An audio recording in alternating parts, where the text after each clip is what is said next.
चलिए आज चलेंगे 1.2 का क्लास टेंथ का ये थी 1.2 का क्लास टेंथ का हम चलेंगे निम्नलिखित संख्याओं को आवाज़ीय गुणनफल के गुणनफल के रूप में क्या करना है, हमको व्यक्त करना। तो नंबर देखते हैं 1 या 2, अनुकूल मिलाकर 5 क्वेश्चन को हल करेंगे। चलिए देखिएगा। तो प्रश्नवारी 1.2। तो जैसे कि 140, तो 140 का आवाज़ गुणनफल होता है 2 गुना 2 दूनी 4, यानी 4 4 5 से 20 और 7 और 7 दूनी 14, यानी 140। तो इसका आवाज़ीय गुणनफल क्या हुई, जैसे 2 रफ में क्रिया करना है 2 तो 70 और 70 दूनी 140, 35 दूनी 70, 7 5 35। तो टोटल मिलाकर इसका क्या, दोनों को आपस में क्या है, जुनेंट है। तो 2 स्क्वायर प्लस 7 और प्लस कितना 7। तो इसका आंसर यही होगा, यानी कुल मिलाकर ये इसका राइट आंसर है। आवाज़ीय गुणन का मतलब क्या हो गया, मोसो के द्वारा इसको क्या करना, विभाजित करना। अगला देखते हैं। तो जैसे 500 कितना है 56, तो ना 156 है। तो 156 का आवाज़ीय गुणन होता है, जैसे रफ में करते तो 78 दूनी 156, 39 दूनी 78, 13 तिया 39। तो यहाँ 2 गुना 2 गुना 13, तो 2 पर स्क्वायर बटा 13, 13 गुना 3। तो इसका आंसर क्या हो गया 3। नेक्स्ट है 3 का है 38 25 का गुणनफल जब रफ में करते थे 1227 गुना 38.25। तो 3 बार में करते हैं तो 7 5 35, तो 1227। फिर 3 से विभाजित करते हैं तो 425 निकलता है।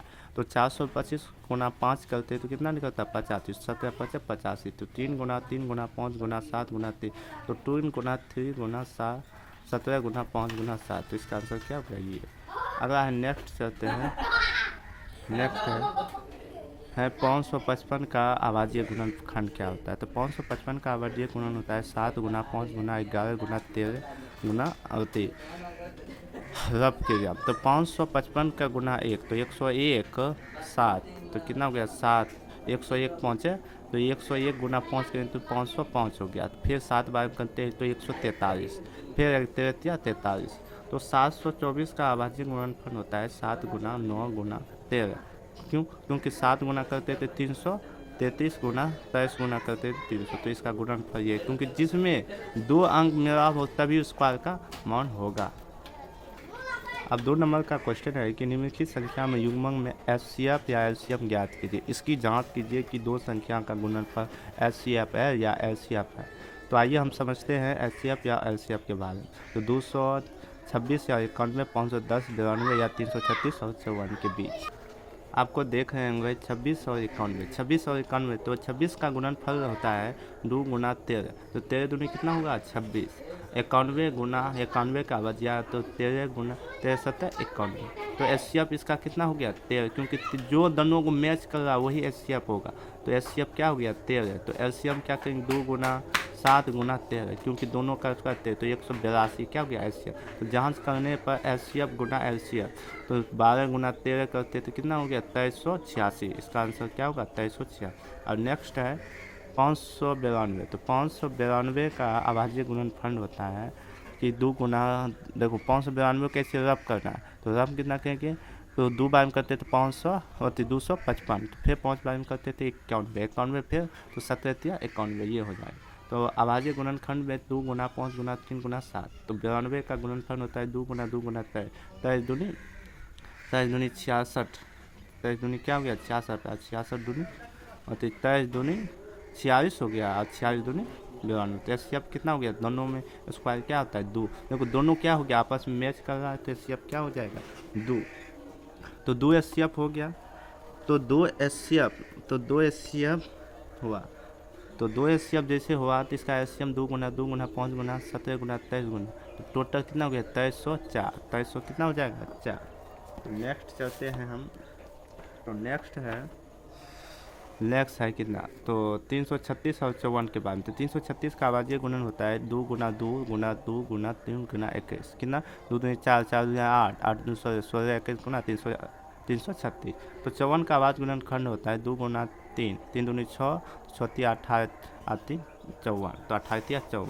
तो इसका एचसीएफ जैसे हम निकालते हैं, तो इसका एचसीएफ जैसे निकालते हैं तो 2 और एलसीएफ होता है 2 गुना 2 गुना 3, तो एलसीएफ कितना हो गया 12। तो रब करने पर जैसे हम रब कर दिए थे, इधर रब किए थे, तो एलसीएफ इसका कितना हो गया 2 गुना 2 गुना 3, 3 गुना 3 गुना 7, तो 554 इसका एलसीएफ हो गया।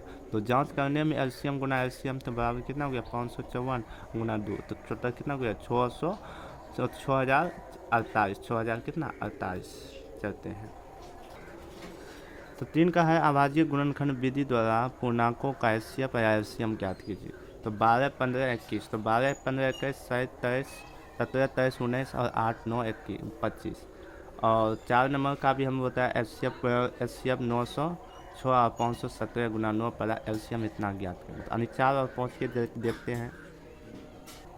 3 का है, तो 3 का हमने आपको बताया थी कि इसमें क्या निकालना है हमको एलसीएम एलसीएफ ज्ञात की। जैसे कि 12 का अभाज्य गुणनखंड कितना होता है 2 गुना 2 गुना 3, तो 2 दूनी 4 तिया 12। तो 15 का होता है 5 तिया 15, अभाज्य गुणनखंड कितना 7 तिया 21। तो एलसीएफ इसमें क्या कॉमन क्या आ रहा है 3 आ रहा है, तो 3 एलसीएफ क्या हो गया 3। एलसीएम करते हैं तो 2 गुना 2 गुना 3, क्योंकि एगो 3 हट ही जाएगा 2 3 और 5 गुना 3, यानी तीनों में तीनों दे देंगे और साथ में जो होगा वही देंगे। अब इस टोटल को हम गुनते हैं तो टोटल कितना हो गया 420, तो इसका एलसीएफ 420 और एलसीएफ 3। अब अगला है नेक्स्ट। तो 17 का आवाज गुणनफल 17 का 17, 23 का 23 और 19 29 का 19, तो एलसीएफ 1 होता है। आप देखो इसमें अगर कुछ ना मिले तो यहाँ देखो कॉमन क्या आ रहा है, तो 1 होगा तो इसका एलसीएफ क्या हो गया 1। तो एलसीएफ कितना हो गया 17 गुना 23 गुना 19, तो 1139 इसका हो जाएगा, क्योंकि इस तीनों को क्या करना है गुना करना। अगला है 9 और 9 8 9 25, तो 8 का हो गया 2 गुना 2 गुना 2, अभाज्य गुणनफल 3 तिया 9। अब उसके बाद 25 का 5 तिया 25, तो एलसीएफ क्या आ रहा है, तो एलसीएफ इसमें देखिए ना तो ये अंक मिल रहा है ना तो ये अंक मिल रहा है, नहीं तो ये। अब इस कैटेगरी में हम क्या करें, तो इस कैटेगरी में हम क्या करेंगे एलसीएफ 1 लेके क्या करेंगे एलसीएफ 1। तो एलसीएम बराबर 2 गुना 2 गुना 2 3 गुना 3 गुना 5 गुना 18, तो इसका एलसीएफ 18, तो इन सबको गुना करेंगे एलसीएफ क्या करेंगे 1। हमने आपको बताए थे एलसीएफ बराबर 306 गुना 517 बराबर 9 है, तो एलसीएम बराबर 336 और 517 का ज्ञात कीजिए। तो एलसीएफ बराबर 306 और गुना और बी बराबर 517। आप देखो एलसीएम 9, तो एलसीएम क्या 9, हमको ज्ञात क्या करना है एलसीएम, तो हमने आपको सूत्र बताया एलसीएम बराबर होती पहली गुना दूसरी गुना बटे एलसीएम। तो पहली गुना ए मानते और दूसरी गुना बी मानते, तो 306 गुना 697 गुना कितना 9, तो 34 बार में करते हैं 336, तो 9 6 के 36 9 तिया 27 30, तो 34 गुना 517 करते हैं तो टोटल कितना निकलता है 22,338। 5 का है, 5 का ज्ञात कीजिए कि किसी प्राकृतिक संख्या का n हो तो 6n अंक पर समाप्त हो सकती है। और 6 का व्याख्या कीजिए 7 11 13 गुना प्लस 13 और 7 6 5 1 4 2 1 गुना 5 का भाज्य क्यों है। और 7 का है किसी खेल के मैदान के चारों ओर वृत्ताकार पथ है, तो इस मैदान का चक्कर लगाने में सोनिया को 18 मिनट लगते, जबकि इस मैदान का एक चक्कर लगाने में रवि को 12 मिनट लगते। तो मान लीजिए कि दोनों के स्थान पर एक ही समय में चलना करके एक ही दिशा में चलते हैं, तो कितने समय बाद पुनः प्रारंभिक मिलेंगे। तो ये हम जानेंगे कितना 5 6 7 3। तो 5 का है कि माना कि किसी प्राकृतिक संख्या का n का 6n अंक पर 0 पर समाप्त होती है। किसमें 0 पर। माना कि कोई धनात्मक संख्या क्या है a बराबर 6n, तो 6n बराबर 2 गुना 3n बराबर 2 गुना 3 अंकित गणित के आधार पर भूत परिमेय से। तो हम जानते हैं कि 6n का अभाज्य गुणनफल 2 गुना 3n होता है, तो यह इकाई अंक पर शून्य ना समाप्त हो सकती है क्योंकि 5n शामिल नहीं है, इसीलिए इस इकाई अंक पर शून्य समाप्त नहीं हो सकती। व्याख्या कीजिए। तो व्याख्या जैसे हम करते हैं तो भाज्य फल की गुना में तो मतलब इसीलिए 5 अंक की समाप्ति नहीं होती, इसीलिए 5 का यही होगा। आगे नेक्स्ट चलो 6 का है, व्याख्या कीजिए। तो व्याख्या 6 को हम बताए थे 11 7 11 13 प्लस 3 और 6 7 6 5 4 3 2 1 गुना 5। तो भाज्य संख्या क्यों है? तो 7 गुना 11 गुना 13 और 3, तो भाज्य 11 7 77 13 गुना 3, तो बराबर कितना है 77 बराबर 101 गुना 13, कितना 1004। तो आभाज्य गुणनखंड, तो आभाज्य गुणन करते हैं तो ये टोटल को गुना करते हैं तो 7 6 42 4 5 से 20 3 दूनी 6 गुना 5, तो 540 दोनों को गुना करते हैं तो 5040 गुना 5, तो 5045। तो ये दोनों क्या आपस में विभाजित नहीं, क्योंकि दोनों के आपस में सेम नहीं, इसलिए विभाजित नहीं है। अन्य और वास्तविक संख्या चल रहे हैं तो 2 गुना, तो 2 गुना हमने कहा था एक कितना 18 संख्या ना, 2 गुना 12, तो 9 दूनी 12 6 दूनी 18 3 3 9 3 दूनी 6, तो 2 गुना 3, तो 2 गुना 3 इसमें भी करते तो ये निकलता, तो 2 गुना 3, तो 2 गुना 2 3 गुना 3 36 मिनट। तो कुल मिला के कितना मिनट लग जाएगा 36 मिनट।